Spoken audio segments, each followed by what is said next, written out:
Karena orang yang menderita serangan jantung kadang-kadang seringkali dia bilang bahwa dia penyakit mah. Jadi dia mendiagnosis dirinya sendiri ketika datang ke UGD. Kadang-kadang mereka pikir, loh kok orang sakit mah meninggal mendadak? Oh di jalan tiba-tiba sakit mah lalu meninggal mendadak. Biasanya itu mungkin saja bukan sakit mah, tapi adalah serangan jantung.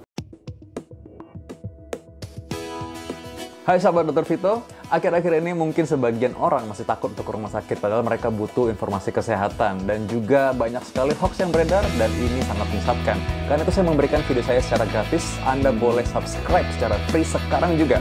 Anda boleh tekan tombol lonceng supaya setiap ada video baru Anda boleh mendapatkan notifikasinya. Dengan demikian Anda juga mensupport kami, mendukung kami untuk terus memproduksi video yang berguna bagi masyarakat.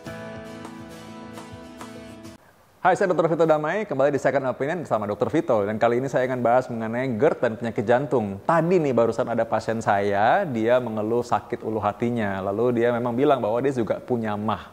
Nah, satu sisi dokter jaganya jago nih, hebat ya. Dia bisa mengenali bahwa ini sebenarnya adalah serangan jantung. Dan memang keluarganya bertanya bahwa ini pasien ini atau nih ibu saya ini memang punya sakit MAH ya. Apakah memang sakit MAH yang menyebabkan penyakit jantung? Nah, ini jawabannya. Penyakit MAH tidak menyebabkan penyakit jantung dan penyakit MAH sebenarnya tidak akan mengakibatkan sesuatu yang fatal sekali sampai kematian mendadak seharusnya ya, kecuali kalau ada sebab yang lain, misalkan kehabisan darah karena pendarahan hebat ya, tapi itu pun bukan suatu hal yang sering sekali seperti orang yang serangan jantung. Jadi karena itu kita harus hati-hati, jangan sampai yang kita anggap penyakit MAH sebenarnya adalah serangan jantung ya, karena orang yang menderita serangan jantung kadang-kadang seringkali dia bilang bahwa dia penyakit MAH. Jadi dia mendiagnosis dirinya sendiri ketika datang ke UGD. Hati-hati. Karena itulah di UGD kita pastikan dengan pemeriksaan EKG atau elektrokardiografi, rekam jantung. Dokter jaga biasanya akan periksa itu sebagai standar untuk memeriksa jantung. Dia periksa tensi dan lain-lain, lalu dia akan periksa juga pemeriksaan laboratorium.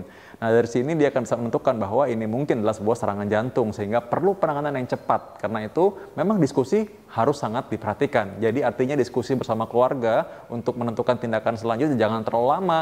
Karena mungkin saja yang sering saya temukan kadang-kadang ini malah memperlambat penanganan yang kita ingin cepat lakukan. Nah, jadi ini dia bedanya. Kalau orang yang serangan jantung ya, serangan jantung itu terjadi di mana ada penyumbatan mendadak dari aliran darah yang memperdarahi otot jantung. Nah, jadi kalau ini tiba-tiba tersumbat maka nggak ada oksigen untuk otot jantung tersebut. Sehingga sebagian ototnya itu mengalami kematian dan bisa mengakibatkan henti jantung, bisa mengakibatkan gagal jantung di kemudian hari. Nah, jantung kita ada di mana? Ada di tengah. Jadi tengah ini ada jantung kita dan di bawah berbatasan dengan sebagian dari perut bagian atas. Karena itu kalau ada orang serangan jantung yang terkena sumbatan adalah bagian otot jantung yang di bagian bawah, maka dia berbatasan mirip dengan perut bagian atas. Sehingga rasanya adalah nyeri di ulu hatinya. Seperti orang sakit MAH. Nah karena itu kadang-kadang mereka pikir, loh kok orang sakit MAH meninggal mendadak? Oh di jalan tiba-tiba sakit MAH lalu meninggal mendadak. Biasanya itu mungkin saja bukan sakit MAH, tapi adalah serangan jantung. Namun memang mirip dia punya keluhan. Hati-hati kalau orang yang sakit ulu hati mendadak tiba-tiba dan dia tidak dipengaruhi karena makanan, artinya dia tidak dari riwayat sakit MAH sebelumnya, dia makan cukup, makan teratur, tiba-tiba sakit MAH atau sakit ulu hati ya, lalu keringat dingin rasanya, itu hati-hati, apalagi sampai basah bajunya, ya mungkin saja itu adalah serangan jantung, apalagi sampai sesak napasnya. Nah hati-hati, ini yang Anda harus waspada sekali. Kalau ini terjadi, segera ke rumah sakit, lalu kita akan periksa dengan cepat dan akan menentukan apakah ini perlu dilakukan karakterisasi jantung untuk melihat apakah memang ada sumbatan di sana, dan memang kalau misalkan ada, cepat kita bisa tangani. Memang ini adalah risiko tinggi, karena itu harus cepat, karena kalau terlambat maka akan sangat sulit buat tim dokter dan perawat sekalipun untuk menyelamatkan pasien tersebut. Karena waktu adalah jantung itu sendiri. Jadi semakin cepat kita tolong, makin baik buat si pasiennya. Karena itu saya buat video ini agar bisa menolong orang-orang supaya cepat membuat keputusan. Dan waspada, hati-hati apabila mengalami keluhan yang sama. Ya, jadi karena itu hati-hati sekali. Penyakit jantung tidak sama dengan penyakit MAH tersebut dan tidak saling mengakibatkan. Penyakit jantung pun tidak menyebabkan orang sakit MAH, kecuali kalau misalkan orang yang penyakit jantung lalu dia harus minum obat pengencer darah tertentu. Pengencer darah ini kadang-kadang cukup keras buat MAH-nya sehingga tidak tahan. Akibatnya dia muncullah sakit MAH setelah itu.